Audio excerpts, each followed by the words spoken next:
Welcome to Season 2 of Compassionate Cultures, the podcast. I'm your host, Rebbecca Hemmings, and in this short but powerful season, we're tackling the big topics leading with cultural humility, racism, discrimination, and a deep dive into sexual harassment in the workplace. If you're a leader or HR professional who wants to create a safer, more inclusive environment, you're in the right place. Now, let's get started. I want to jump in really quickly just to say, just to apologize for the sound quality. We were using brand new microphones, and what we didn't realize at the time is that we needed to have the microphone, Sipho and I, we needed to have the microphone closer to our mouths so that you could hear us without distortion. Hence the reason you'll hear Naomi nice and clear and us, we're a little bit quieter than we would like. I do apologize, but I promise you, you will get a lot out of the episode regardless. Enjoy. Hello and welcome to the Compassionate Cultures podcast. My name is Sipho. I'm Naomi. Rebbecca. And today we are reflecting on delivering culture, humility and safety training. Mm-hmm. So can we maybe start at the beginning, actually, when you were initially introduced to culture, humility, and what were some of your initial thoughts on the concept? For me, I must say that as soon as I wrapped my head around what it was, because admittedly it did take a bit of wrapping my head around, I loved it.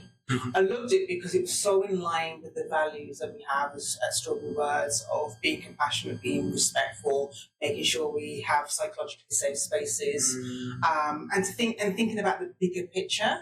So it just made total sense that we were delivering cultural humility and safety training because it's in line with what we do already.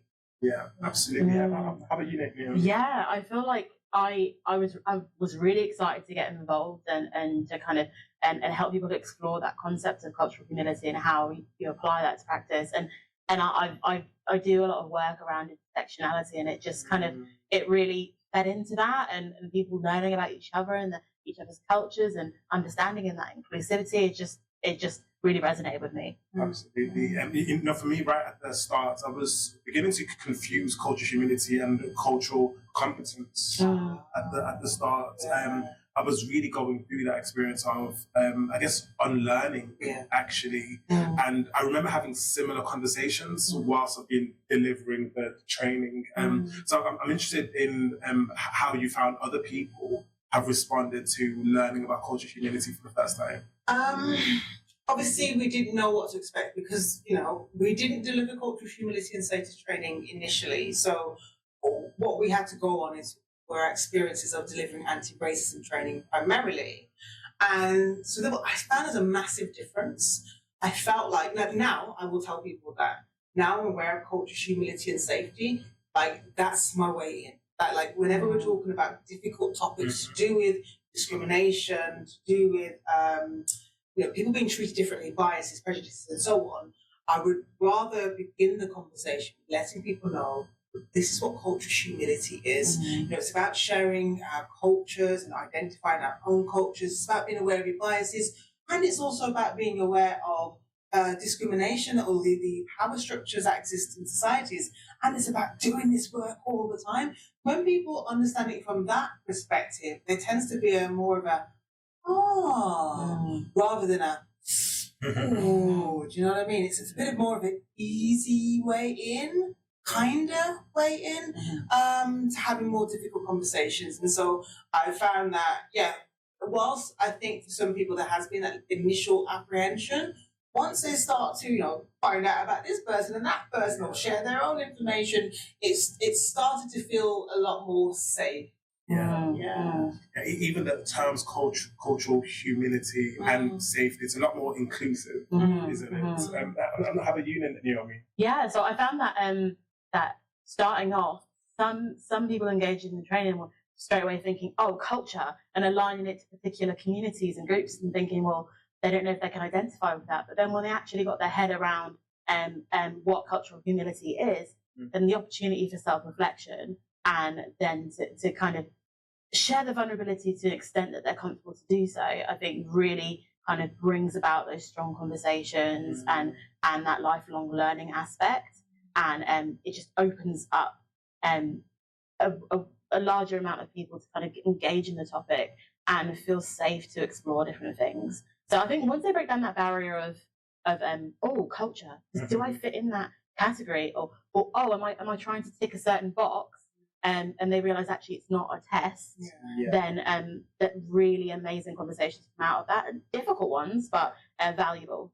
Can I just jump on that? Because I think that's something, when you mentioned this is not a test, that's another thing I particularly love about cultural humility and safety, is that, you know, we're all on this lifelong journey. We're going to get things wrong, and it just allows you that soft landing. But when you do, it gives you that space to get things wrong, which we spoke about anyway as a company, but just to have this framework within which to talk about it, it's really helpful. And there are barriers already, aren't there, that even stop people from talking to one another, or even going that extra mile to understand. So as soon as you start your culture, humility and safety training, you're already doing the work, actually, of understanding that you don't need to know it all. And you can approach people in a humble way. So I'm asking you now, since you've been delivering the training and beginning to understand it, do you feel like you've started to embed cultural humility in your own work? Absolutely. I mean, yes, without a doubt. I guess what's going through my mind is I was doing that already with some of the other work that we're doing, around the EDI work that we're doing, but admittedly, as I said, I didn't know about the full extent of cultural humility and safety. So now, yes, I find that I'm more open to learning about other cultures. So, for instance, now with a lot of the Americans, they're calling themselves TikTok refugees, now moving on to the Chinese Red Note app. I am fascinated with Chinese culture, and I'm a lot more open to just learning and understanding. Than I have been previously, whereas before I might not have made as much time because I'm busy. I'm always busy. Now I'll go the extra mile and just make a bit more time to learn more.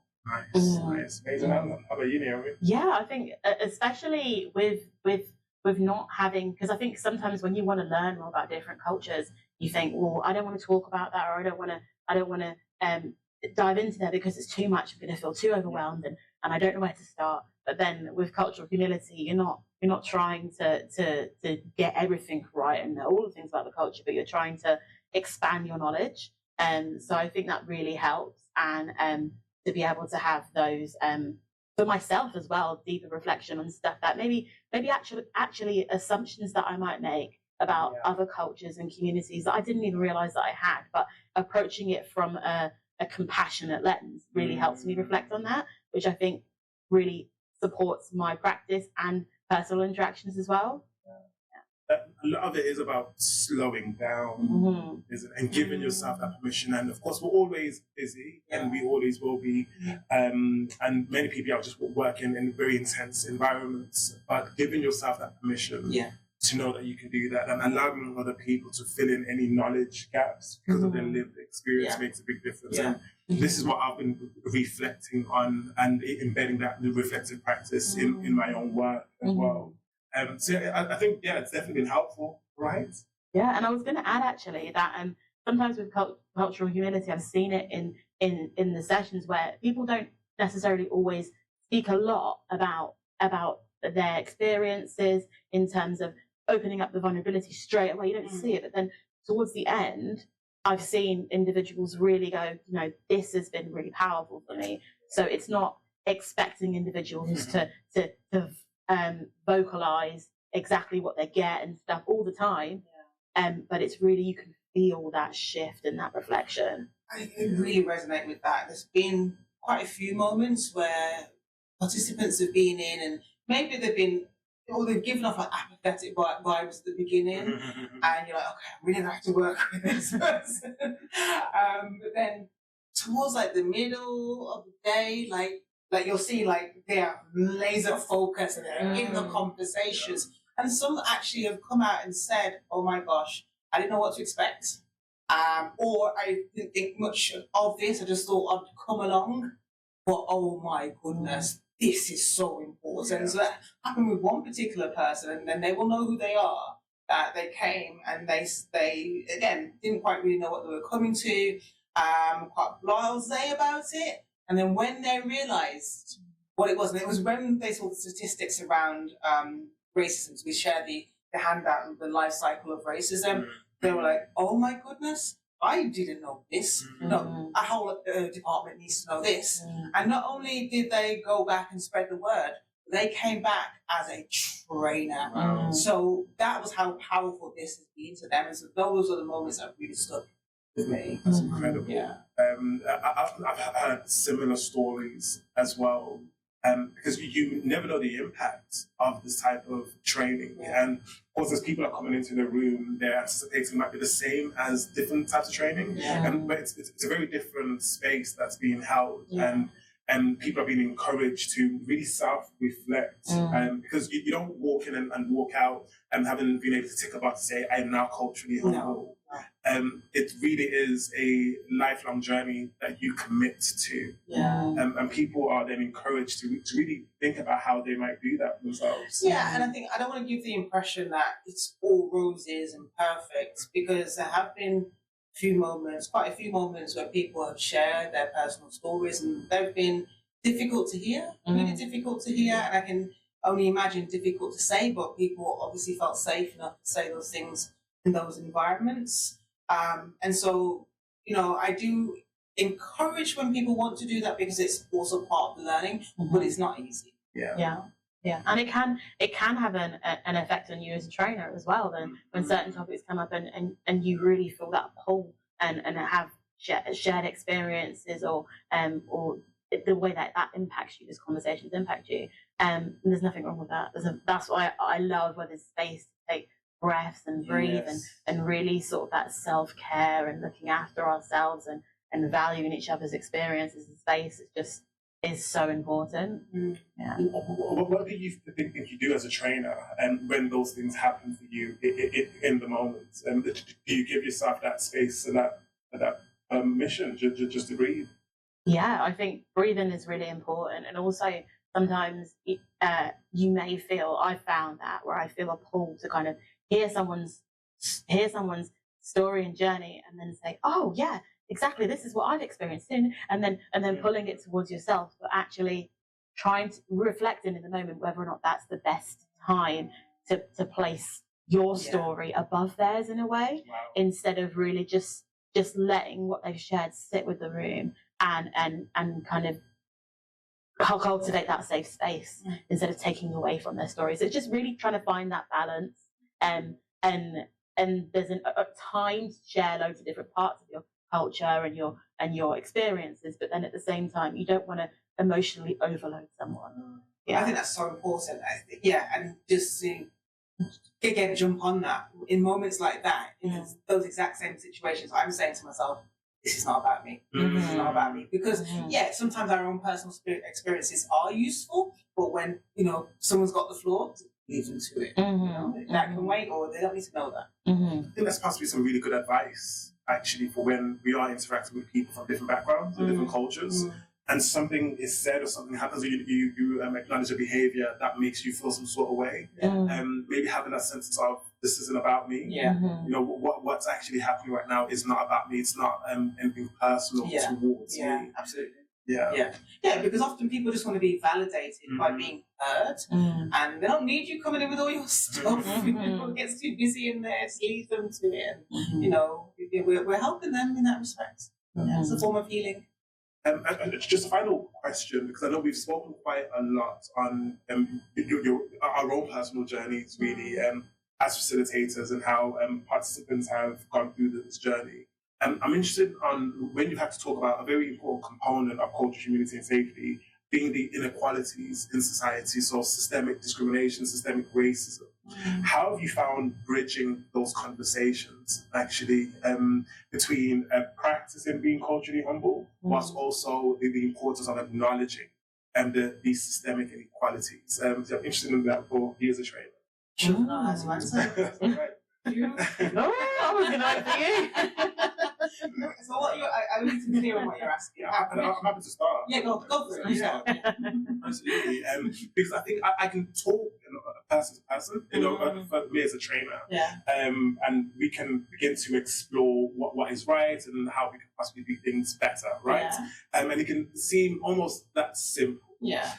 However, because we have to acknowledge the history, we know that we aren't always on equal footing, and we can walk into exactly the same room with exactly the same qualifications, whatever it is. But history and the way society has made us feel and marginalized certain communities, that will mean that we are still treated differently because of the way policies are happening. So whenever I'm delivering to participants, I'm always looking out and making sure people are aware that it's not just about doing good in the now, but it's also about acknowledging power structures.